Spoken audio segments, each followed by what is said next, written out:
How did we end up here? This place is horrible. Smells like balls. What was that?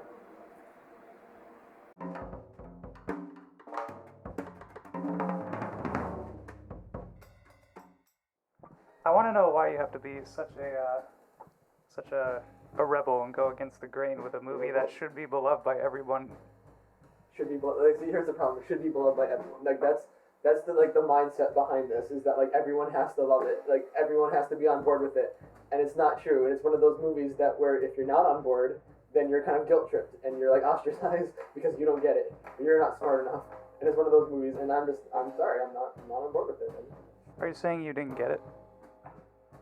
Well, I'm not even gonna lie. Like, I don't feel like I entirely understood everything that it's putting down, but I'm not sure if it's that I don't understand what it's putting down, or if it's not actually putting down what it thinks it's putting down. Like, it thinks it's a lot smarter than it is, and it thinks it's ambiguous, and in its ambiguity, I believe the word is, it thinks that it's like something really special, but in actuality, it's just a really abrasive and loud movie that doesn't trust its audience to figure things out, so it throws in like things to confuse the audience. Do you find you've never had an internal conflict similar to the one of Michael Keaton's character?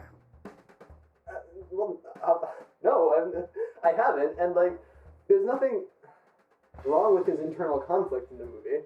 I think the movie boils down to this: it's about an artist who doesn't think that he's taken seriously, or in his past career as like a movie star, and so he's trying to gain legitimacy through kind of like Adam Sandler and Funny People. One would say kind of like Adam Sandler and Funny People. Some could make that argument, but so that's what the movie is really about. And at the end of the day, it's not like a terrible concept, but the movie is so heavy-handed and it's so overbearing, and it's so like, and I think I mentioned it doesn't trust its audience enough to like let them figure it out. It has to spoon feed them, and it has to just like pile it all on top of them until they finally until they get it, and then it passes itself off as being smart in that way. Well, let's talk about how technologically impressive it is. Have you ever seen a movie that appears to be a seamless one take? Have I? I don't think it's ever been done before. Correct me if I'm wrong. Never been done before? I mean, there was a little movie called Rope, directed by Alfred Hitchcock back in the day, back in the 50s, that kind of had the same idea. And it's not a first-time thing. It's gimmicky, but not a gimmick, I would say, because I think there is rationale behind what the director does, what Alejandro does with this movie. I'm not going to say that there's not reason behind it. Like I said, there's a point behind it, but at the end of the day, it winds up being distracting because the director has to distract you from the fact that the movie is heavy-handed and overbearing. And I've said that before. Like, overbearing keeps coming to my mind because that's what it is. It's very, like, if you don't agree with it, then there's nothing there left for you because you have to, or else you're just going to be hit with a bunch of stuff that you don't like if you don't agree. So you were focusing on the wrong things when you watched it. Okay. But as far as the technology, like I said, it's a well-made movie. It's like from a technical standpoint, there's nothing you can say that like, oh, Birdman isn't good technically speaking. But a lot of the stuff that it does on a technical standpoint, it's not Oscar bait, but it's kind of Oscar bait. You know what I'm saying? So it's like the director and the filmmakers, they know what it takes to get a movie like into consideration. I say if you got it, flaunt it. Like they showed off what they could do, and they showed off what they could do because they know that they have to distract from the fact that there isn't enough story there, and it's not the story isn't well told enough to like bolster up the fact like the movie itself. So they have to distract it with other things. So they know that hey, like the Academy Award loves these long take type shots. They love that kind of thing. So let's do the whole thing in one take because they love that. And we'll put in a little drum score, a little unique drum score because that's quirky and cool, and the Academy will like that. And then let's grab an A-list cast too. Let's get Michael Keaton and Ed Norton and Emma Stone. And it's like throw them all in there because the Academy will like that. And then it's all like a combination of things, and it just winds up looking like the movie. Just like, all right, Oscar, please, right now, put it down, Oscar for me, right now. And then. Well, I didn't realize you were a mind reader. I don't read the mind. I just you can perceive these certain things from watching the movie, and that's just. Like I said, I don't think it's entirely Oscar bait because it's not. Like there's rationale behind it, but I also it's also trying so hard, and it's kind of painful to watch if you don't like it.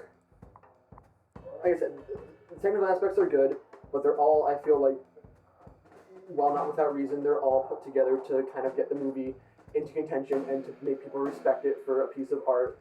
Like, great art doesn't have to tell you that it's great art. It's just great art. It doesn't say, hey, I'm a great movie. And so like I was watching a movie last night called Inside Llewyn Davis. And it's a Coen Brothers movie, and it's terrific.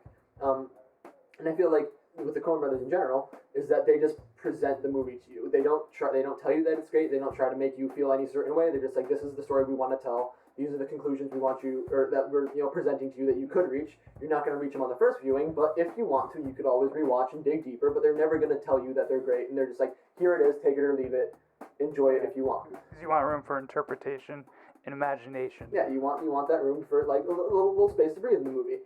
But Birdman really, like I said, it pretends to give you that space, but it really doesn't, because it yells at you exactly what it means in every single scene. Like the movie, literally, it's people yelling at each other. And I guess you could say that you could draw further conclusions from people yelling at each other. But at the end of the day, everything that the movie has to say, like on a philosophical level, I feel, is just screamed right in the audience faces. And so it's not like there's no like reflection to it. It's very like right there in front of you. And so like that's the beauty of cinema as opposed to theater, and that's what the movie is about at the end of the day. Or one of the main things that it's about is the difference between the theater and the screen. And so when you have a theater film, when you have a film, it allows you to act in a different way than you would on the theater, because you have the camera that can go into close-ups, and you can get those raw emotions easier. Whereas on the theater, you have to be more broad with your acting, and you have to kind of scream it for the cheap seats and back so that everyone appreciates the performance. And that's what Birdman is, except in movie form, because it's a combination of theater and film, and it doesn't work when you want to actually connect with these characters, because they're just screaming at you. They're like, oh, this is my emotion, let me yell at you. And this is how I feel about this, and let me just, scream. And then this is a conflict that we're having, and so instead of having that conflict actually happen, let's roll around on the ground in our underwear instead, because that's funny and, cute, and that's how we'll get our point across. The movie does take breaks every now and again, but not nearly as many as it should. And so, like, when you're at this level up, like, right up here of, people yelling at each other and conflict, that's what the movie is for a vast majority of the time. And it just gets exhausting, and it just becomes white noise, and you're just like, whatever the movie's trying to say, which is really obvious because it's screaming it at you, it's just kind of lost on you because you're just so sick of listening to these people just argue and complain, and it's tiring. Do you not think there's any emotional depth to No, the interactions between Michael Keaton and Emma Watson? Emma Watson? Who? Oh yeah, Emily Watson? Easy A. Easy A? Yeah, super bad. Emma Stone? Yeah. Emma Stone. Did you have to point that out? Fucking prick. Like I said, there are these certain moments. There are like little moments of reflection, but not nearly as many as they should be. My favorite scenes in the movie are the scenes between Edward Norton and Emma Stone that take place on the roof of the theater, because then you don't hear the clashing of the drums of the soundtrack in the background. You don't have Michael Keaton, like I said. A brilliant score, by the way. Like, what's the point of it? Like, I guess it's like what he hears in his mind. It's fine, but it's distracting. Like I said, it's just like a big cauldron, a pot brewed to distract you from the fact that the movie isn't nearly as good as it thinks it is. But anyway, so like I said, my favorite scenes in the movie are the scenes. It tastes great. Sorry. No, the stew. It tastes like made in the vinegar. cauldron. It's bitter, and it hurts going down because it's so abrasive. Okay, so yeah, my favorite scenes in the movie, it's Emma Stone and Ed Norton on the roof, because like I said, it's removed from all those other elements. The movie spends the vast majority of its runtime wallowing in all this playing. And so for those I think it's two scenes in total, it's just it's quiet. It's kind of like you learn more about the characters through this dialogue, and it kind of it draws you in. And like I said, I really enjoy those scenes because I feel like you learn more about these people, and the movie, in a certain way, tries to say things about how, I guess, a life in a business like the theater can change a person, how they are before they start, how they are after, and just like I said, it has things to say in this scene, and I like those scenes. But like I said, there aren't nearly enough of those, because instead it's Michael Keaton in his underwear, and that's, I guess, preferable to introspection. Well, then you appeal to more people. You have the comedy in there. You have the more depthful drama that people like you were looking for, and you didn't think there was enough of. But there's no comedy. It's not funny in any way. Like, the movie itself is very much like the lead character, because Regan Thompson is painfully insecure, as is the movie. Like, it's very insecure that you won't like it. So it throws all these things against the wall, all these Oscar-friendly things against the wall to make you like it. And then if you for some reason, if you don't like it, there's literally a scene in the movie just set aside to call out the critics of the movie, not necessarily of the movie, but if you read between the lines, that's what it's trying to do. There's a scene in the movie, I don't know if you remember, where the main character sees this critic in a bar, and he goes up to her and kind of like, airs her out for the fact that she's not actually making art, she's just judging it, and how that's not even fair. And so the movie, like I said, I think that's pretty cool and bold that they would take a stab at that kind of thing being the movie that it is. well, no, what's cool and bold is that the fact that, like, 6 years before this movie came out, or no, like years before this movie came out, M. Night Shyamalan made a movie called Lady in the Water, and it did the exact same thing. It had this character that was like a movie critic in the movie, and it was just like the only reason that it was in the movie, that this character was in the movie, and the same with Birdman, is just to like dispel preconceived notions of like what people might not like about the movie. So you say like, oh, if you don't like Birdman, it's just like, oh, you don't understand the art of it, and you're not an artist yourself, so you don't deserve to have an opinion because you're not in there toiling on the stage yourself. And then it was the same thing in this M. Night movie, where legit at the end of Lady in the Water, the critic character gets murdered. He is killed by like the creature is the point of the movie. Like he gets killed by the creature, like that. Like, and it's the same concept. It's just that You call yourself a critic, and you're comparing an M. Night Shyamalan movie to Birdman. because The director of The Happening. it's because they use the same narrative advice to just dispel what they think people won't like about their movie. And it's really weak. And like I said, it goes back to the fact that like a great movie doesn't have to tell you it's a great movie. It's just confident in the fact that it is, and then you have to perceive that it is, and it trusts that the audience will. Birdman doesn't trust its audience with anything. It's painfully unfunny. Its definition of comedy is, ball jokes 24/7, which is fine, I suppose. But like I feel like that's not the kind of movie that this is trying to be. But at the same time, like it does it anyway. It's a self-defined movie. There's no way to categorize it. I guess not, but like I said, like the sense of humor, like if you can point to one thing in the movie that you found funny, like the fact that he gets locked out of his theater and has to walk around like nearly naked through Times Square, like Yeah, like when that guy dies in the very beginning on stage. you mean like when he gets hit in the head when he drops the Yeah. I mean, it was like, I see why he did that. What a jerk. But you're not like it's not funny, and It's dark humor. it's not dark humor. Like it tries to be dark humor. It's like if you read a Wikipedia page on what dark humor is and then tried to write dark humor, that's what this movie tries to do. But like I said, I don't know if I said it, but I don't feel like the movie has to be funny. Like that's not the point of the movie. It's a drama, or at least it should be a drama, but it never connects. And I feel like for a drama to successfully connect, you have to connect with the characters.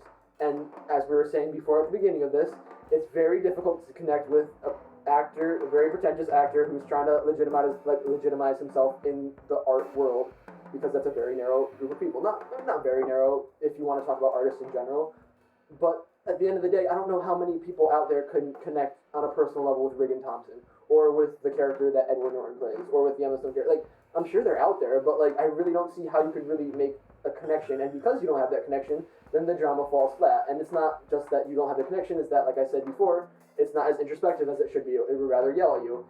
So it's these characters yelling at each other that you don't feel for, you don't necessarily have like emotional connection with, and then it's 2 hours of like headbutting, and it's constant and it's exhausting. Like, you gotta give Emma Stone props for playing an ugly drug addict when she's really beautiful in real life. It takes a lot of bravery and talent. Okay, so about Emma Stone, like I said, it takes very little bravery to put yourself in the position to be nominated for an Oscar. Like that's not brave, in my opinion. And that's what she does here. Like she puts on like drooping makeup and lots of eyeshadow and looks paler than she normally does, which is saying something. Props to her for becoming paler than normal. Her breath probably smelled really bad too. I mean, who's to say? Like I said, like it doesn't take any bravery to do that. The movie doesn't really push any boundaries in any way, to be honest. It just it was all one seamless shot. One seamless shot. Like I don't know this. I think you're making up this Alfred Hitchcock. No other movie has done this. Let's forget. Like I said, there's a reason behind the gimmick, but like editing, it's the one thing that separates film from any other type of media. And like I said, there's a reason behind using the one shot, but that doesn't mean it's not pretentious, because it's pretentious. Even this year, Alejandro G. Iñárritu's latest movie, The Revenant, it used these long shots, but like it was to bolster the story, but it wasn't to overshadow the story. It made the fight scenes even more fun. It made the fight scenes even more fun. That's right. It made them like, and you appreciated them, and like because it only happened, a handful of times throughout the movie, you appreciate it. But when it's all just one big thing, and like I said, there's a reason behind it, but that doesn't mean it's not just pretentious. I hate to use that word, I really do. But it's like, wow, you tried your hardest, but Now you're pretentious. But now you're pretentious. But like I said, it's not just the cinematography. It's like, oh, you like that cinematography? I'm a great movie. Oh, you like that performance by Michael Keaton? Yeah, because I'm a great movie. That's why you like that. No, that drum score, you like that because I don't want to brag, but I'm a great movie. And you like the fact that we're referencing plays in our script here because we're so smart and we like read theater plays. Yeah, because I'm a great movie. What can I say? Oh, that scene where he like flies around and it's kind of like dreamy, surreal. Like yeah, I mean dream surreal like movies. Yeah, that's pretty cool because I'm a great movie and great movies do surreal dream like scenes. And at the end where we have the ambiguous ending where he shoots his nose off. Yeah, that's great because great movies like myself, we do ambiguous endings. You probably don't understand it because you've only watched superhero movies, but like in great movies we do ambiguous endings and we have Michael. It sounds like a great movie. I want to meet this guy. You want to meet this movie? Okay, if you want to meet this movie, like Birdman is the kind of like if you went to a party, it would be the guy at the party who like in the group of conversation, he always overtakes the conversation with his opinion and he's always right. And so even when you're talking, like giving him a counter argument, he's not actually listening. He's just waiting for his counter argument to be like, oh yeah, okay, but how about this? Like that's the kind of movie. Okay, yeah. But what about the score? I don't think you're giving that enough credit. It's fine. I see why they did it once again. Doesn't mean it doesn't distract from the drama that could have been, which wasn't there to begin with. But like I said, it's... Okay, yeah, I get all that, but what about the lighting? The lighting was fine. And I am very impressed with the fact that they were able to light all this and move the camera through the set. And yeah, but what about the dialogue? It's great. Like, I hear everything you're saying. I'm processing it. But what about... Yeah. Like I said, he's very confident that this guy is very confident that he's right. And so it doesn't matter if he's being a total obnoxious, whatever you want to call him. Like I said, just the fact that he likes what he's saying and likes the sound of his voice doesn't make him right.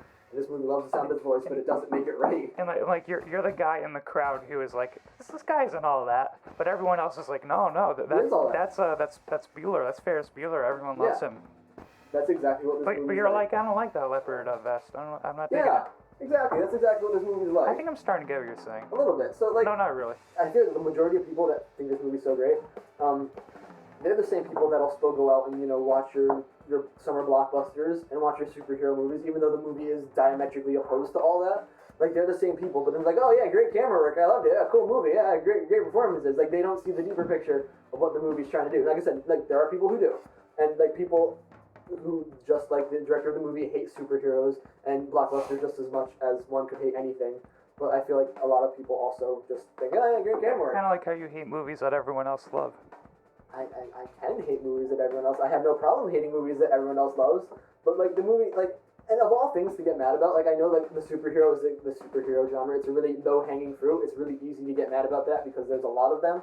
But at the end of the day, like yeah, they're kind of generic blockbusters. But there's a lot worse. Like there's the Taken 3s and the Transformers 4s of the world, where it's so much worse. I love sequels like that because then the story just keeps going on. And if you love the first movie, then you get more. I want more. Well, then you should love superhero movies because there's like about 105 of them in the past 10 years. But like I said, like, yeah, sure, there's bad ones, but then there's also good ones. And as a whole thing, like the superhero genre, it's not a tragedy. It's fine, like, entertaining movies that like millions of people enjoy every year. And like for the movie to be so acerically against it, it's just like, not that it doesn't have a right to be, but it's also just like it's the low-hanging fruit. So it's like, oh yeah, this is like an edgy thing to say, so I'll say this edgy thing, like, and then so it does. And one more thing about the superhero genre that really like bugs me out about this movie is the fact that, and I know that I'm sure there are other instances of this, but in the movie, Edward Norton is a character in the movie, and also in the movie, Robert Downey Jr. Playing Iron Man is referenced. There's like a scene at the beginning where Regan Thompson is all like, oh, he sees on the TV that like Robert Downey Jr. made $50 million playing Iron Man. He's like, oh, I'm so much better than that half. But then also in the movie Edward Norton. That's the humor I'm talking about. Oh yeah, that great snappy humor. Oh, what a hack that Robert Downey Jr. has. Oh, knee slapper. But anyways, and so but then also, if you remember your Marvel history correctly, Edward Norton was a part of the Marvel Universe. He played the Hulk in the Incredible Hulk, and of course he was recast later by Mark Ruffalo. But they still shared the same cinematic universe. So if Robert Downey Jr.'s Iron Man can exist in this universe, then who is Edward Norton? And it's the same deal, like, well, it's not the same connecting universe, but, like, with Emma Stone, like, she was in The Amazing Spider-Man, like, and all these, like, casting choices, like, and the Birdman Keaton reference, like, they're all, like, so meta and, like, cool. It's like, yeah, I get it, because Emma Stone was in The Amazing Spider-Man the exact same year Birdman came out. Oh, yeah, she's allowed to be in this movie that, like, makes fun of superhero movies because, she's smart. And if you're smart, you'll also hate superhero movies. But at the end of the day, that didn't stop her from picking up the check of Amazing Spider-Man 1 and 2 because, she doesn't care. Should I just enjoy it for the pretentious and obnoxious movie sit that back it is. and enjoy this beautiful piece of art. No, it's not. It's an ugly piece of art. If Let anything. it slam into your face and wiggle. And that's exactly what the movie does in a figurative sense. It just gets right up in your face and wiggles. But that doesn't make for a good movie. And I think, like, if the movie didn't get the acclaim it did, if it didn't win the Oscars, if everyone didn't, like, look at it as, like, the second coming of, you know, the friggin' Godfather, then, like, I wouldn't have a problem Well, with it's it. better than The Godfather. Okay. So you want to talk about an overrated movie? Joe, okay, Joe, tell me, what's your favorite movie? Well, my favorite recent movie definitely has to be Paul Blart Mall Cop 2. Even better than the first one, I'd say. Kevin James is the essence of hilarity. Okay. So if the movie wasn't as revered as it is, I would chop it up as a pretentious movie that had like some good ideas and had lots of potential, but at the end of the day it was too much and didn't actually like deliver on this potential. That would be fine. But it wins Oscars over great movies like Boyhood that came out that year, like Nightcrawler that came out that year. I heard that took 12 years to make. It did take 12 years to make, but that's not what makes it great, although it does help. Like I said, there were great movies that came out that year. There was, the Whiplashes of the world. There was movies like Fury. These are movies that were, they were great movies, but they didn't get the attention, either the attention they deserve or the recognition they deserve because, there's Birdman. What a great and deep and introspective flick. At the end of the day, if you saw Birdman, you like Birdman, nothing that anyone can say is going to change your mind about that because you ascribe to that, or either you don't look deep enough to really see what's going on, or like you actually are committed enough to your beliefs to actually like agree with the movie, and like there are people like that out there, and I respect them as people who like Birdman. But like if you haven't seen the movie, watch it with an open mind, but realize that you don't have to love it because it's not great. It's not a great movie. It has great parts. But I'll try hard to find the flaws next time I watch it. Oh yeah, it shouldn't be too hard. Mr. Cynic. Shouldn't be too hard. There's quite a few. You just gotta open up your eyes and see it. But like I said, you might not be able to overall the clang of the soundtrack and the one-shotness of the cinematography and the fan that just came on. And the fan that just came on. It's not even one of the top 10 greatest movies of 2014. So like I said, watch something that actually challenges you instead of spoon feeding you this stuff and piling all of its pretentious Oscar bait qualities on top of you until you like smothered and you can't breathe. Like, I guess it must be a good movie. Alejandro can spoon feed me any day he wants. Well then you are truly lost. Shit. You're truly lost, Joe. Alejandro. You are my brother. You are the chosen one. For the record, I'm not gonna even say it. I'm not even gonna say it. No. For the record, on a scale of 1 to 5, I do give Star Wars Episode 3, Revenge of the Sith, a higher rating than Birdman. But it's because I hold things to different standards. And I can't hold, a Star Wars, a B-movie space opera to the same standard that I hold a movie that's an Oscar contender. And as an Oscar contender, Birdman is a middle-of-the-road, mediocre film. And there was much better in 2014. So go watch Whiplash, or The Double, or Frank, or Nightcrawler, or anything. I don't care. Just don't love Birdman before you even see it, or just love it because it's loud and in your face and won the Oscar. I don't even know what you're saying anymore. I'm just thinking about Star Wars.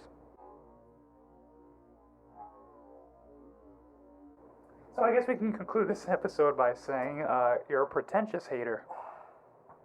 If I have to be a pretentious hater to hate Birdman, then I'll be a pretentious hater. But someone's got to stand up to this movie, and there's a very, very few. There's a small minority of us who don't appreciate the fact that, other things got the shaft for this to get the Oscar and to get the recognition it does. But, You said shaft. I did say shaft. Just gets right up in your face and wiggles. Right up in your face and wiggles. Right up in your face and wiggles. Just gets right up in your face and wiggles.